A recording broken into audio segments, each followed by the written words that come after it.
जब श्रीमती स्टार्कर सुबह 7 बजे सोकर उठी, तब उन्होंने देखा कि उनके पति अभी तक नहीं लौटे हैं। वे जल्दी जल्दी तैयार हुई और नौकरानी को आवाज दी, फिर अस्तबल की ओर चल पड़ी। अस्तबल का दरवाजा खुला हुआ था और भीतर हंटर कुर्सी पर निडल सोया पड़ा था। वहां उस पसंदीदा घोड़े की जगह भी खाली थी और उसके प्रशिक्षक का भी कुछ पता न था। दोनों लड़के, जो कि घोड़ों के सामान रखने वाले कमरे के ऊपर भूसा काटने वाली गैलरी में सोए थे, जल्दी से उठ गए। चूंकि वे बहुत ही गहरी नींद में सोने के आदी थे, इसीलिए उस रात उन्होंने कुछ भी नहीं सुना।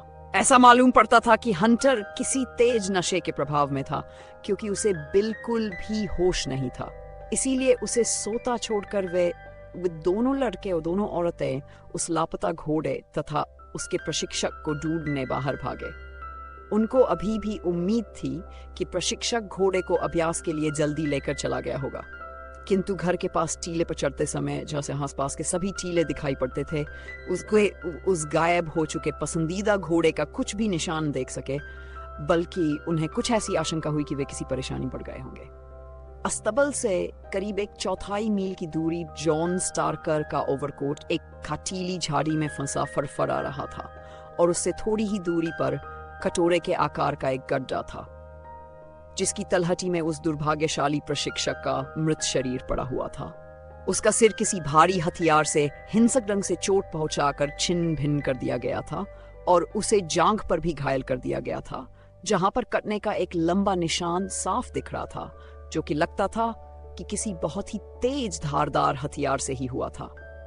यह स्पष्ट था कि स्टार्कर ने अपने हमलावर का जोरदार विरोध किया था, क्योंकि उसने अपने दाहिने हाथ में एक छोटा सा चाकू पकड़ रखा था। चाकू पर मुंह तक खून के धब्बे लगे हुए थे और उसके बाएं हाथ में एक लाल और काला सिल्क का मफलर लिपटा हुआ था, जो कि उस नौकरानी ने पहचान लिया कि यह वही मफलर था जो पिछली शाम अस्तबल आने वाले उस अपरिचित आदमी ने पहन रखा था।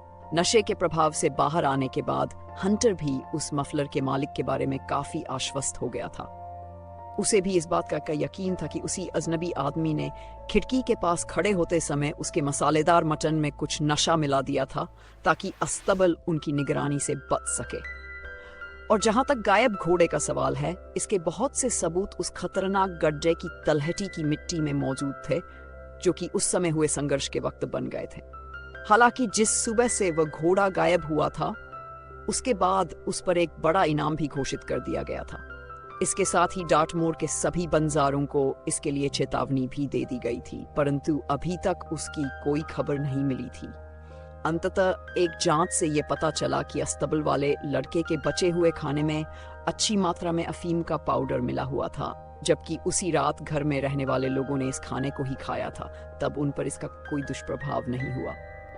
ये सभी इस मामले के मुख्य तथ्य हैं, जिसमें सारे अनुमान बताए गए हैं और जहां तक संभव है इसे बिना किसी लाग लपेट के ही व्यक्त किया गया है। इस मामले में पुलिस ने जो कुछ भी किया है उसे मैं संक्षेप में बताता हूँ। इंस्पेक्टर ग्रिगोटी, जिसे ये केस सुपुर्द किया गया है, वह एक बहुत ही काबिल अधिकारी है। यदि उसमें कल्पना की शक्ति भी होती तो वह अपने पेशे में बहुत आगे तक जा सकता था। आते ही उसने तत्परता से उस आदमी को खोज लिया और गिरफ्तार भी कर लिया, जिस पर संदेह स्वाभाविक रूप से हो रहा था। उसे ढूंढने में थोड़ी ही परेशानी हुई, क्योंकि वह उन्हीं देहाती मकानों में रह रहा था जिनके बारे में मैं पहले ही बता चुका हूँ। उसका नाम फिजराय सिम्पसन है। उसकी पैदाइश बहुत ही अच्छे घर की और शिक्षा भी अच्छी थी, परंतु उसने अपना भाग्य रेस के जुए में नष्ट कर लिया था और अब वह लंदन के एक स्पोर्ट्स क्लब में रेस की बाजी और पैसों का हिसाब किताब रखने वाले अकाउंटेंट के रूप में काम करता था। उसकी बाजियों के हिसाब किताब से पता चलता है कि 5,000 पाउंड्स की बाजी की धनराशि उसके द्वारा उस पसंदीदा घोड़े के खिलाफ दर्ज की गई थी। गिरफ्तार होने पर उसने खुद ही बताया था कि वह किंग्स पाइलैंड के घोड़ों की कुछ सूचना लेने के उद्देश्य से डार्टमोर आया था और उसकी रुचि अपने दूसरे पसंदीदा डेस्पोरो के बारे में भी थी, जो कि मेपल्टन के अस्तबल में सिलास ब्राउन की देखरेख में था। पिछली शाम को उसके व्यवहार के बारे में जो कुछ भी बताया गया, उसमें उसने बताया कि उसकी कोई दुर्भावनापूर्ण योजना नहीं थी और वह केवल प्रत्यक्ष सूचना ही प्राप्त करना चाहता था। जब उसका मफलर उसके सामने रखाया तब वह पीला पड़ गया और हत्या किए गए व्यक्ति के हाथ में इसकी मौजूदगी के बारे में बताने में वह पूर्णतया असमर्थ था। उसके भीगे कपड़े बता रहे थे कि वह पिछली रात को बारिश में बाहर निकला था और उसकी भारी मूठ वाली छड़ी इस बात का सबूत थी कि ये वही हथियार हो सकता था जिसके बार बार प्रहार से उस प्रशिक्षक को गहरी चोटें आई।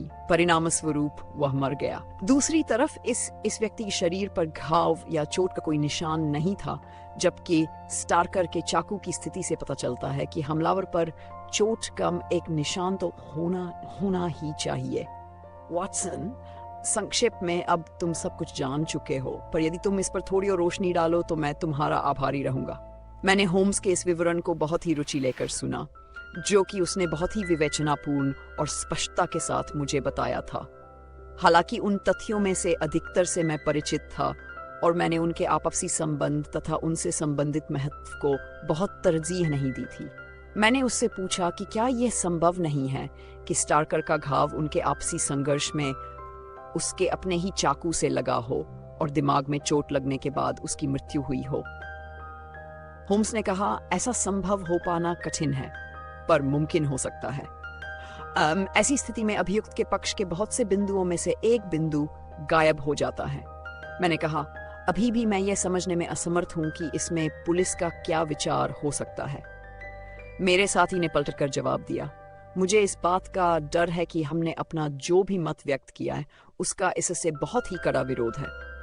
पुलिस को लगता है कि मैं मान लूं कि फिट्जरॉय सिम्पसन ने ही उस लड़के को नशीला पदार्थ खिलाया है और फिर किसी तरह डुप्लीकेट चाबी का प्रबंध करते हुए अस्तबल का दरवाजा खोलकर अपहरण करने के इरादे से घोड़े को बाहर निकाल लिया होगा।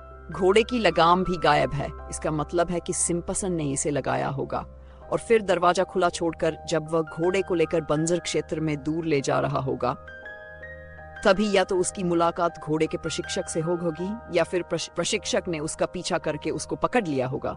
परिणामतः उनमें झगड़ा हुआ जिसमें सिम्पसन ने अपनी भारी मूठ वाली छड़ी से प्रशिक्षक के सिर पर जोर से मारा होगा और स्टार्कर के उस चाकू की मार से भी खुद को बचा लिया होगा जिसे वह प्रशिक्षक आत्मरक्षा के लिए इस्तेमाल करता था। फिर चोर या तो उस घोड़े को किसी छिपने के स्थान पर ले गया, लड़ाई के दौरान कहीं भाग निकला और अब वह इस बंजर टीले पर इधर उधर घूमने फिरने लगा होगा। दूसरी ओर विवेचनाएं अभी और भी असंभाव्य हैं।